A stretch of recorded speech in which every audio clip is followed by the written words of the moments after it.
in Concord, New Hampshire. Today is February 15th, 1999, and I'd like to make a video of the glider before it gets covered so that folks who might be interested in trying to duplicate this project would have a better idea of what it looks like underneath the skin. My friend Garrett Young is manning the camera, and I appreciate that a lot. And now I'm going to take the camera and show and talk a little bit about the glider, the main part of the glider before it's covered. It's recording now? Yeah, it is. Okay, we're going to go over the wings first, just briefly, so you can get an idea of what they look like before we put the skin on. This is the root connection fitting. They are made out of titanium. My friend Tim Donovan from Optimum Manufacturing made these up for me. Glider, the spar web on the interior part is covered with Kevlar, 1.2 ounce Kevlar, and outboard of the center, you'll see it changes color. Well, actually it goes clear because it's fiberglass. It has 1.8 ounce fiberglass for two sections, then 3/4 ounce fiberglass for 4 sections, and 1/2 ounce fiberglass for the remaining sections. The wing is a little bit longer than normal, than the plans called for. It'll turn out to be just over 45 feet long. The leading edge and all the surfaces exposed to the weather are made out of carbon graphite, molded carbon graphite. And we're looking at the wing tip now. It's also been changed a little bit to reduce the chance of any grass catching on the aileron balances. The rear spar web is also made out of Kevlar.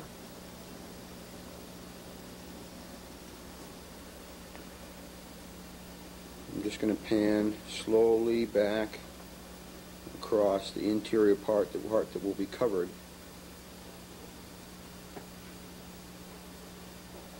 I'm going to be using a covering system made by Superflight Systems. It's a 1.8 ounce Dacron covering, one layer of primer and 1 layer of finish paint. It has UV protection and complete waterproofing.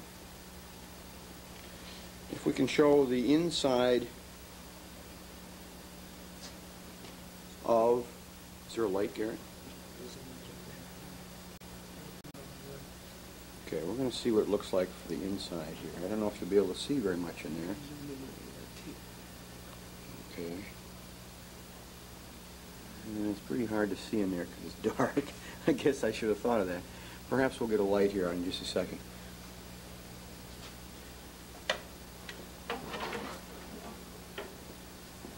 The lighter colored material on that you see covering, like right here, this is fairing filler, and it fills in the little imperfections and changes in the surface texture of the leading edge to make it absolutely perfectly smooth. Okay, next I'm going to show you, this is the test, this is the rig that is going to be used to test the aircraft with the wings. They're going to be turned upside down at a 10-degree angle tilt as recommended by Stan Hall in his book on his article on load testing. This is the other wing now. Again, the titanium fittings.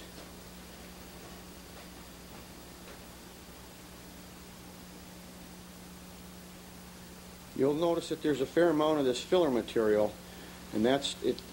It is necessary because these are formed graphite fittings, and they are formed over a male mold, so that even you'll see what appears to be waviness and graininess in the surface that has to be filled in. These ridges here are mostly made by the thread compounding, one thread lining up perfectly over the other, which causes a little bit of waviness in the fabric in the finished product, and that's what you get.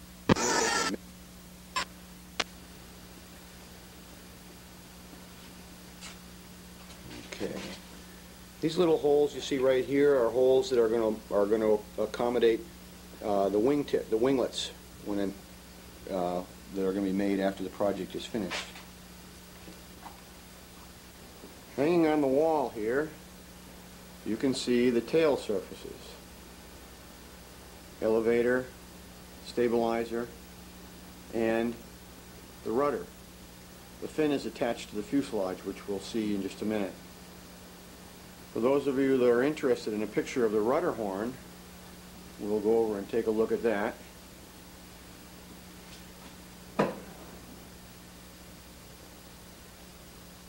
In detail.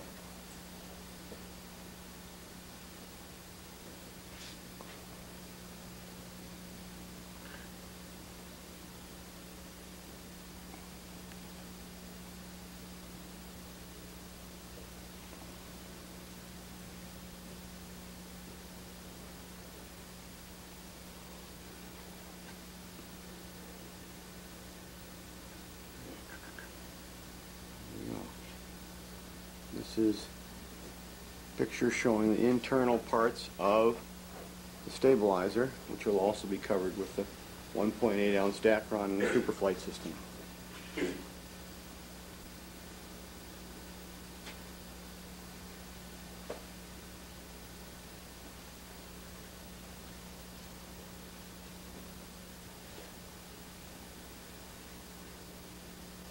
We'll look at the fuselage before it gets covered.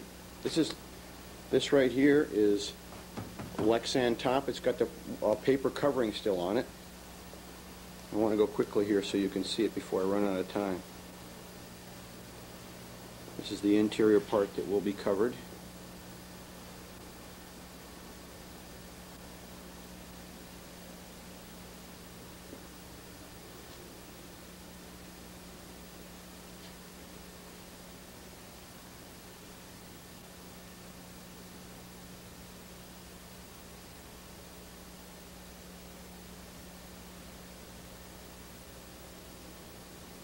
And we're going to the rear now and looking at the fin, which has been attached. And it also has a graphite leading edge made up over a male mold.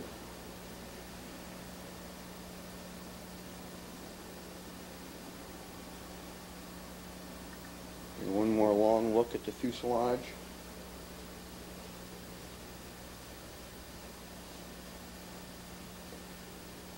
As it's ready to be covered. Looking now at the inside of the fuselage. There you can see.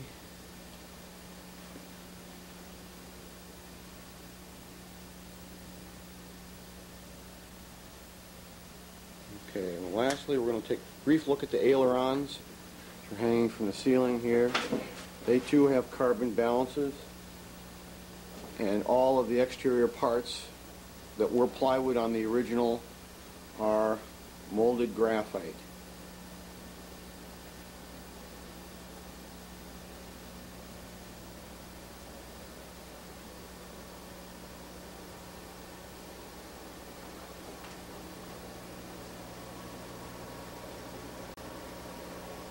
Looking at the boom mold hanging from the wall.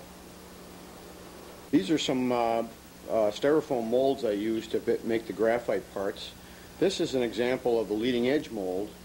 It's made up of many 2-inch sections of styrofoam that are glued together, as you see, then hot wired to give a shape that's then covered with joint compound, sheetrock joint compound, to give an absolutely perfectly smooth surface, which is then covered with plastic, and then you lay the graphite up over the top of it.